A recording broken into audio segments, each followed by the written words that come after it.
Hello, it's Michelle from The People's Partner, and I wanted to put together this very, very short but quick training on GDPR to ensure that small businesses like you and myself are ready for May the 25th.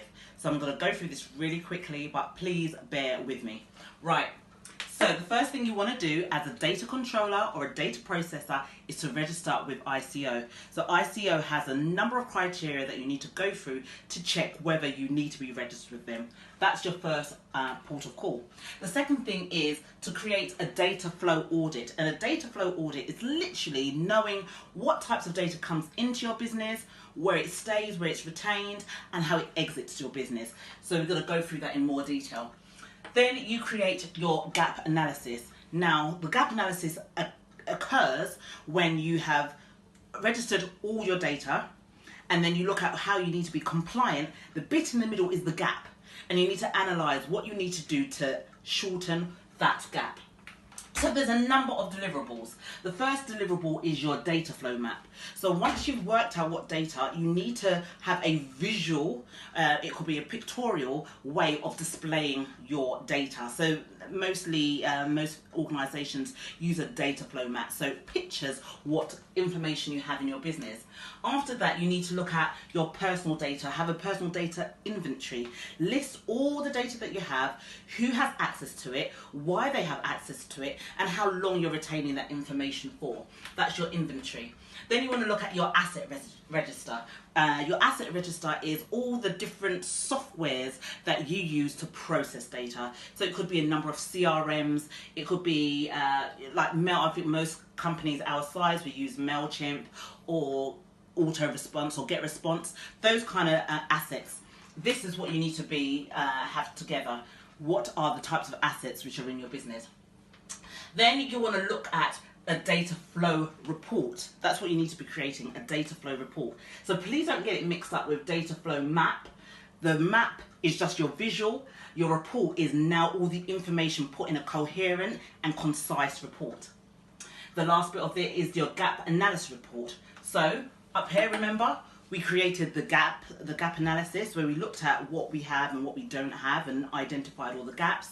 Now you need to put it in a report, which again needs to be clear and concise. Now all of this is all part of your deliverables, but then a lot of people forget about that. It's your third-party suppliers. Who are you working with?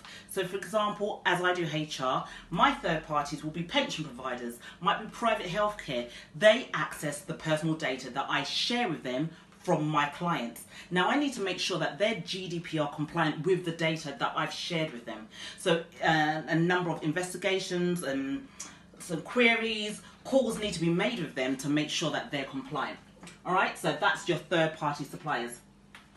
Now, once all of these are done, and as part of the process, you need to make sure that you're getting consent. Now, I need to stop you right there.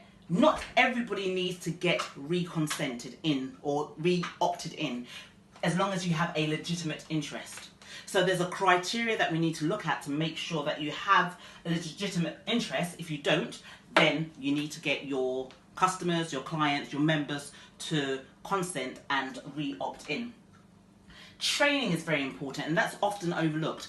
But if you have staff working with you, if you have people working within your organisation, they need to be trained and need to be aware of what GDPR is. Because if there is a potential breach, the first thing that ICO will do is look at how were they trained? Do they understand it?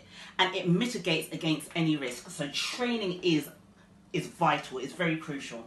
And then obviously we look at data breaches, and what are data breaches? If someone within your company has access to personal data when they shouldn't, is that a breach or is that a near miss? So those are the two things that we will look at as well.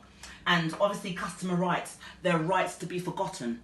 How are we going to make sure that when they're actually deleted, they are really deleted? So these are the questions that we look at. And then there's the PIA, the Privacy Impact Assessment, making sure that everything is lined up, that you have a trail and there are notifications and there's information for your customers on how their data is being kept private. And the last thing is retention. How long are you keeping your data for? When people have left your organization or when they're no longer your clients, how long are you keeping and retaining that information? It really doesn't matter so much. It has to be either a legitimate business reason, mandatory, it could be legal obligations, but you need to be stating why you're retaining that data.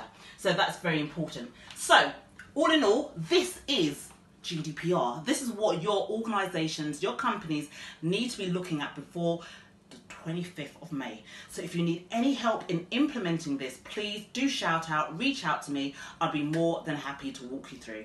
Thank you for listening.